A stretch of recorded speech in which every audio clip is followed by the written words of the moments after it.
പ്രതിപക്ഷ നേതാവ് രാഹുൽ ഗാന്ധി അല്പസമയം മുമ്പാണ് വലിച്ചിഴച്ചു കൊണ്ടുപോകുന്ന കാഴ്ച നമ്മൾ കണ്ടത്. ഒരു ജനാധിപത്യ രാജ്യത്ത് ആ ജനാധിപത്യ രാജ്യത്തിന്റെ പ്രതിപക്ഷ നേതാവിനെ വലിച്ചിഴച്ച് ഭേദ്യം ചെയ്ത് കൊണ്ടുപോവുക എന്ന് പറയുന്നത് എന്ത് സന്ദേശമാണ് നൽകുന്നത് എന്ന് നമ്മൾ ചിന്തിക്കേണ്ടിയിരിക്കുന്നു. അതുപോലെ തന്നെ ജനപ്രതിനിധികൾ അടക്കമുള്ള എല്ലാവരെയും ഒരു ഭയവുമില്ലാതെ കയ്യൂക്കിന്റെ ബലത്തിലാണ് പോലീസ് അവിടെ കൈകാര്യം ചെയ്യുന്നത് നമ്മൾ കണ്ടത്. ഒരു ജനാധിപത്യ രാജ്യമാണോ ഇത് എന്ന് സംശയിക്കുന്നു എന്ന മട്ടിലേക്ക് പ്രതിപക്ഷം ഈ വിഷയം ആളിക്കത്തിക്കുന്ന സമയത്താണ് നമ്മൾ ഈ ചർച്ച നടത്തുന്നത് എന്ന് രേഷ്മ ഓർക്കണം. യദു, രാജ്യ തലസ്ഥാനത്ത് 12 വർഷത്തിനിടയിൽ വലിയൊരു പ്രതിഷേധം നടക്കുകയാണ്. ഇതിനു മുമ്പ് കർഷക പ്രതിഷേധം നടന്നിട്ടുണ്ട്. അതിനുശേഷം ഇപ്പോഴാണ് വലിയൊരു പ്രതിഷേധം നടക്കുന്നത്. മോദി പ്രധാനമന്ത്രി ആയതിനു ശേഷമാണ് ഈ വലിയ പ്രതിഷേധം നടക്കുന്നത്. ഇതിനെ പിന്തുണച്ചുകൊണ്ട് പ്രതിപക്ഷ പാർട്ടികളും വരുന്നുണ്ട്. സത്യത്തിൽ ഈ പ്രതിഷേധം ആളിക്കത്തുകയാണ് 21ാം ദിവസമായപ്പോൾ. അപ്പോൾ തന്നെ ഈ പ്രതിപക്ഷ നേതാക്കൾ ഈ പിന്തുണ നൽകുന്നതിന്റെ പിന്നിലുള്ള പ്രാധാന്യം എന്താണ്, അല്ലെങ്കിൽ ആ ഒരു സന്ദേശം എന്താണ്?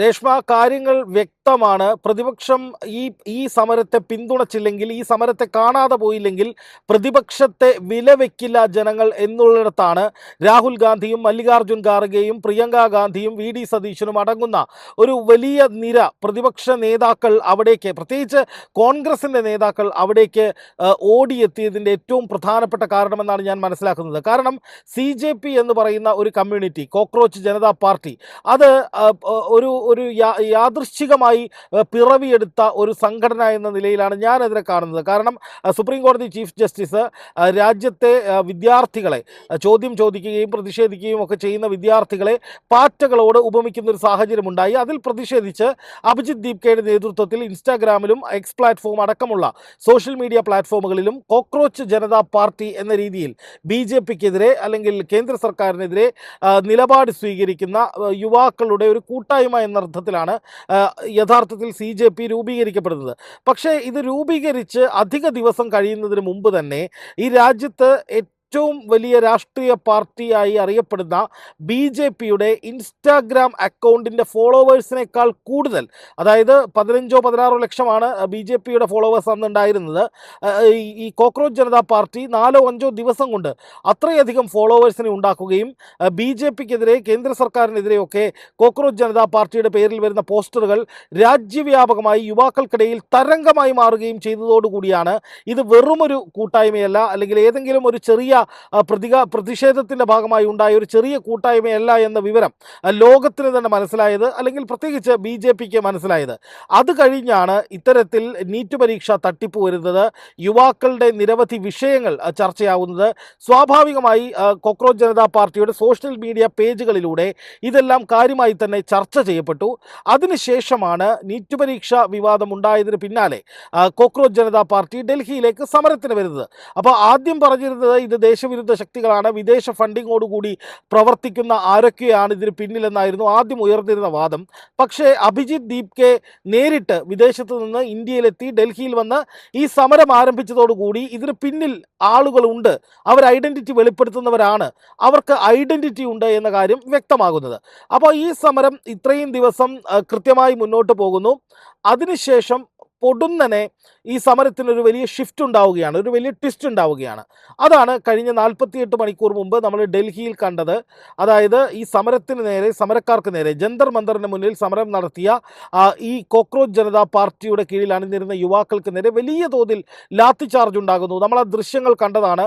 ഒരിക്കലും പ്രതിഷേധിക്കുന്ന ഗാന്ധിജിയുടെ മാർഗത്തിൽ, അഹിംസയുടെ മാർഗത്തിൽ പ്രതിഷേധിക്കുന്ന ജനങ്ങൾക്ക് നേരെ ഒരു കാരണവശാലും ഒരു ഭരണകൂടവും സ്വീകരിക്കാൻ പാടില്ലാത്ത വിധത്തിലുള്ള അതിക്രൂരമായ ആക്രമണം തന്നെയാണ് ആ കുട്ടികൾക്ക് നേരെ നടന്നത് എന്നുള്ളത് നമ്മൾ ദൃശ്യങ്ങളിലൂടെ കണ്ടതാണ്. ഇപ്പോൾ എത്ര തന്നെ പ്രകോപനം അവരുടെ ഭാഗത്തു നിന്ന് ഉണ്ടായി എന്ന് പറഞ്ഞാലും ഒരു ചർച്ചയിലൂടെ വിഷയം പരിഹരിക്കാനോ, അല്ലെങ്കിൽ ഈ രാജ്യത്തിൻ്റെ ഭാവി വാഗ്ദാനങ്ങളായ യുവാക്കളെ കാര്യങ്ങൾ പറഞ്ഞു മനസ്സിലാക്കാനോ, അല്ലെങ്കിൽ അവർ പറയുന്ന കാര്യങ്ങൾ ഉൾക്കൊണ്ടുകൊണ്ട് നടപടി സ്വീകരിക്കാനോ ആയിരുന്നു കേന്ദ്ര സർക്കാർ ചെയ്യേണ്ടിയിരുന്നത്, അല്ലെങ്കിൽ അത്തരമൊരു നീക്കമായിരുന്നു കേന്ദ്ര സർക്കാരിൻ്റെ ഭാഗത്തു നിന്ന് ഉണ്ടാകേണ്ടത്. പക്ഷേ ഒരു തവണ മാത്രമാണ് കേന്ദ്ര സർക്കാരിൻ്റെ ഭാഗത്തു നിന്ന് ഈ വിദ്യാർത്ഥികളുമായി ചർച്ച നടന്നത്. അതിനുശേഷം ശക്തമായ രീതിയിലുള്ള അടിച്ചമർത്തൽ ഇന്നലെ അവർക്ക് നേരെ ഉണ്ടായി. വലിയ തോതിൽ ലാത്തിചാർജ് ഉണ്ടായി. പലരെയും പോലീസ് കസ്റ്റഡിയിലെടുത്തു. രാത്രി സമരപ്പന്തൽ പൊളിച്ചു. അതോടുകൂടി രാവിലെ പതിനായിരക്കണക്കിന് യുവാക്കൾ ഡൽഹി ജന്തർ മന്ദറിൽ എത്തിയിരുന്നുവെങ്കിൽ വൈകുന്നേരമായപ്പോഴേക്കും അത് 100ഓളം ആളുകൾ എന്ന നിലയിലേക്ക് ചുരുങ്ങി. ഇതോടുകൂടി സംഘപരിവാർ കേന്ദ്രങ്ങൾ വലിയ പ്രചാരണം നടത്തി. ഇപ്പോൾ ഈ സമരം തീരാൻ പോവുകയാണ്, പാറ്റകൾ ചത്തു, പാറ്റകളെ ഡൽഹി പോലീസ് അടിച്ചോടിച്ചു, ഇനി ഇവന്മാർ പൊങ്ങാൻ പോകുന്നില്ല, രാജ്യദ്രോഹികൾ ചത്തുപോട്ടെ എന്നൊക്കെ പറഞ്ഞിട്ട് സംഘപരിവാറുകാരുടെ വലിയ കുന്തളിപ്പായിരുന്നു. പക്ഷേ രാത്രി കഴിഞ്ഞ് രാവിലെ ആയപ്പോഴേക്കും പതിയെ ഈ രാജ്യത്തിൻ്റെ നാനാഭാഗത്തു നിന്നും വിദ്യാർത്ഥികൾ, യുവാക്കൾ സംഘടിക്കുന്ന കാഴ്ചയാണ് നമ്മൾ കണ്ടത്. അവിടെയാണ് BJPയുടെ കണക്ക് കൂട്ടലുകൾ പിഴച്ചു പോയത് എന്നാണ് എനിക്ക് തോന്നുന്നത്. അതായത് അടിച്ചൊതുക്കിയാൽ, അടിച്ചോടിച്ചാൽ, കേസടിച്ചാൽ, പിടിച്ചകത്തിട്ടാൽ, കുറേ പേരെ വളഞ്ഞിട്ട് തല്ലിയാൽ, ഇതൊക്കെ നമ്മൾ കാണുന്ന ദൃശ്യങ്ങളാണ്, ഈ തല്ലുന്നതിൻ്റെ ദൃശ്യങ്ങൾ. അപ്പോൾ അങ്ങനെയൊക്കെ ഈ തല്ലി ക്രൂരമായിട്ട് മർദ്ദിച്ചു. അത് നമ്മൾ വിഷ്വലിലൊക്കെ കണ്ടാണ്, വാർത്തകളിലൊക്കെ കണ്ടാണ്. ഇത്തരം നീക്കങ്ങളൊക്കെ RSSന്റെ ഭാഗത്തും അതുപോലെ തന്നെ BJP പ്രവർത്തകരുടെ ഭാഗത്തു നിന്നുണ്ടാകുന്നു. പോലീസുകാർ മാത്രമല്ല ആ സമരത്തിന് ഇടയിലുള്ളത്, അതിൽ കുറച്ച് നുഴഞ്ഞു കയറ്റക്കാരുണ്ട്. നമ്മൾ കണ്ടതാണ് അഭിജിത്ത് ദീക്കയുടെ മുഖത്തേക്ക് കരിയോയിൽ ഒഴിക്കുന്ന ഒരു രംഗമൊക്കെ നമ്മൾ ഇതിനു മുമ്പ് കണ്ടാണ്. അപ്പോൾ ഈ പ്രതിഷേധത്തിനിടയിലും ഇത്തരം ആളുകൾ അതിനകത്തുണ്ട്.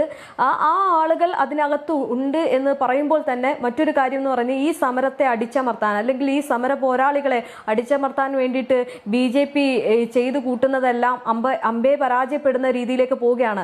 ഇത് പറഞ്ഞതുപോലെ തന്നെ ഓരോ ദിവസം കഴിയുന്തോറും ഈ സമരം അല്ലെങ്കിൽ വലിയൊരു സംഘർഷമായതിനു ശേഷം പിന്നീട് കണ്ടത് വീണ്ടും അതിനിരട്ടി ആളുകൾ അവിടെ പ്രതിഷേധത്തിന് എത്തുന്നതാണ്. ഈ പ്രതിപക്ഷത്തിന്റെ പിന്തുണ ഉള്ളതുമാണ്, അല്ലേ? തീർച്ചയായിട്ടും രേഷ്മ, നമ്മൾ പ്രതിപക്ഷത്തിന്റെ കാര്യം പറയുമ്പോൾ പ്രതിപക്ഷം ആദ്യം ഈ സമരം ഏറ്റെടുക്കാതെ മാറി നിന്ന് കാര്യങ്ങൾ വീക്ഷിക്കുകയായിരുന്നു. അതായത് CJP എന്താണ് ചെയ്യാൻ പോകുന്നത്, അവരുടെ അജണ്ട എന്താണ്, ഇതെങ്ങനെയാണ് ഈ സംഘടന ഉണ്ടായത് തുടങ്ങിയ കാര്യങ്ങളിലൊക്കെ പ്രതിപക്ഷത്തിന് വലിയ അതൃപ്തിയല്ല, ആശയക്കുഴപ്പമുണ്ടായിരുന്നു. പക്ഷേ അതേസമയം ഈ വിഷയം പ്രതിപക്ഷം ഏറ്റെടുക്കുകയും NSUവിൻ്റെ ഭാഗത്ത് നിന്ന് കേന്ദ്രത്തിനെതിരെ പ്രതിഷേധങ്ങൾ ഡൽഹിയിൽ ഉൾപ്പെടെ നടക്കുകയും ചെയ്തിരുന്നു. പക്ഷേ ഈ ആക്രമണം നടന്നതിന് ശേഷം, അതായത് ഈ സമരം ചെയ്യുന്നവർക്ക് നേരെ ഈ അറ്റാക്ക് ഉണ്ടായതിനു ശേഷം ആ ഭാഗത്തേക്ക് കൂടുതലായി ആളുകൾ വരുന്നു. ജനങ്ങൾ രാജ്യവ്യാപകമായി ഇത് ഏറ്റെടുക്കുന്നു. ഗോദി മീഡിയ എന്ന് പറയപ്പെടുന്ന ദേശീയ മാധ്യമങ്ങൾ അല്ലെങ്കിൽ BJPയുടെ മുട്ടിലിഴയുന്ന മാധ്യമങ്ങൾ ഈ വിഷയത്തിൽ നിശബ്ദത പാലിക്കുമ്പോഴും സോഷ്യൽ മീഡിയയിലൂടെ ഈ വിഷയം രാജ്യം മുഴുവൻ വലിയ ചർച്ചയാകുന്നത് നമ്മൾ കണ്ടതാണ്.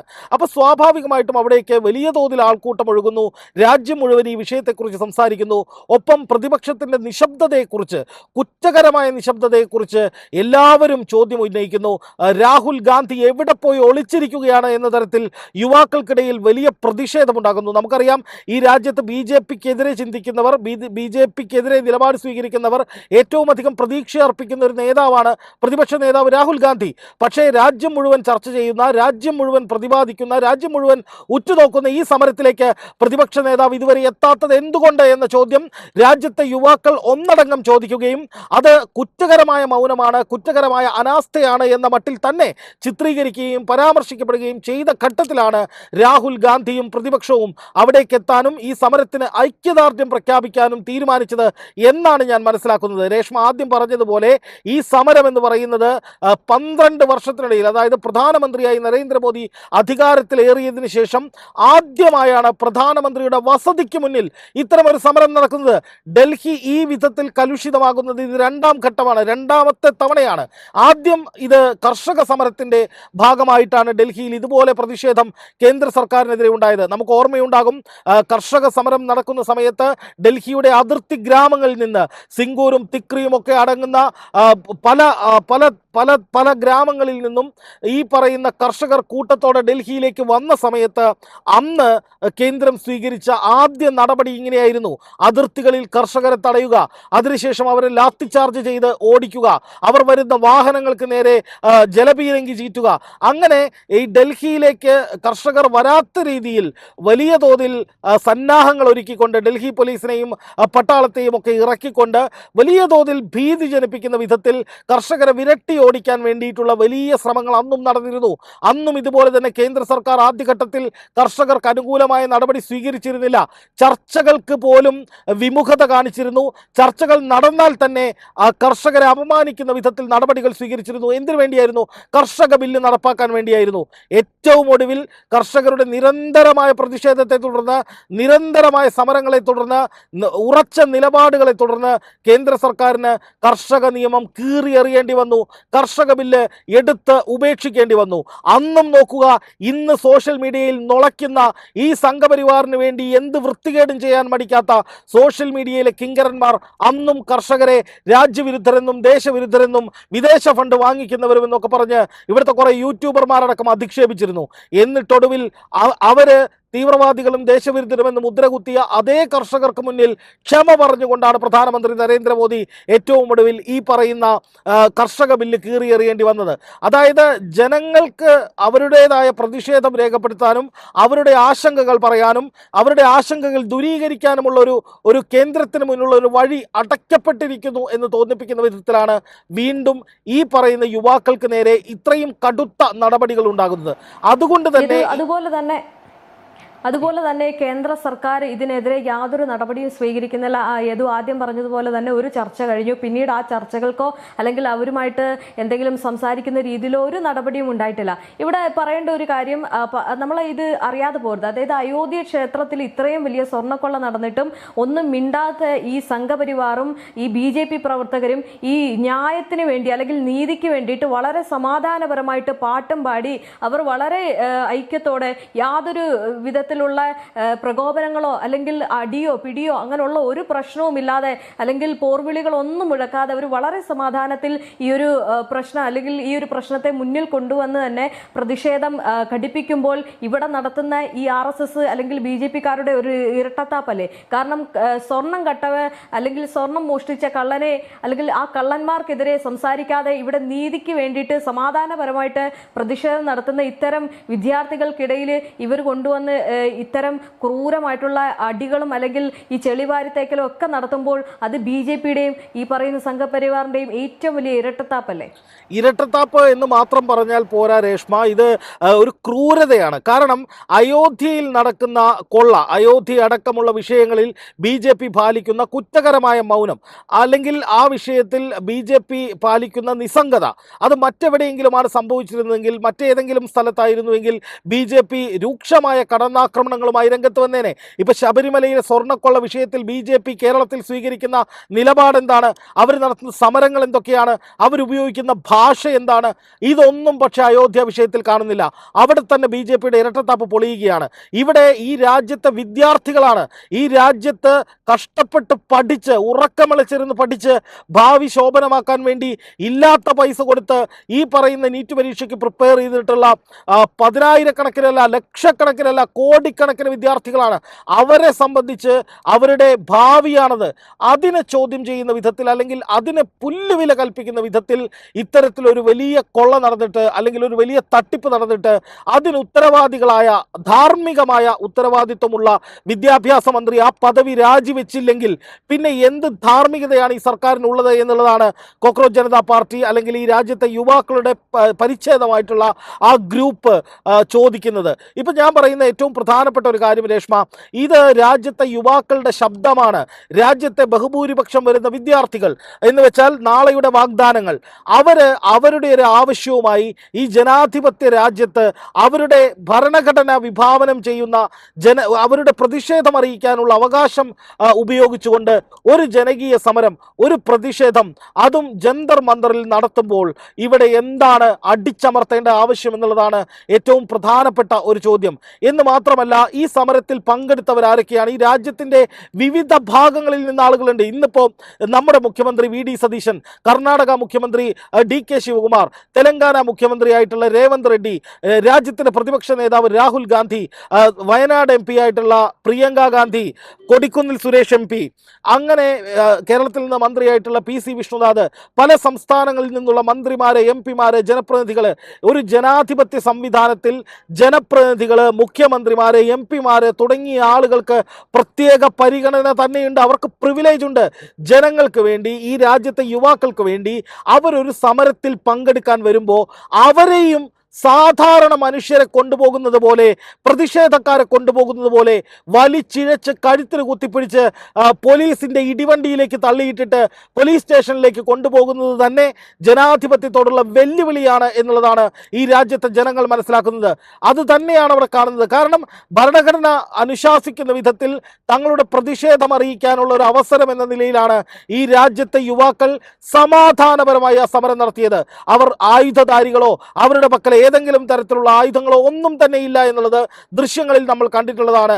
ഇനിയല്ല, അവർ വിദേശ ഫണ്ട് സ്വീകരിച്ചു, അവർ രാജ്യവിരുദ്ധ പ്രവർത്തനം നടത്തി എങ്കിൽ കേന്ദ്ര സർക്കാർ അത് പുറത്തുവിടണം, കേന്ദ്ര അന്വേഷണ ഏജൻസികൾ അത് പുറത്തുവിടണം.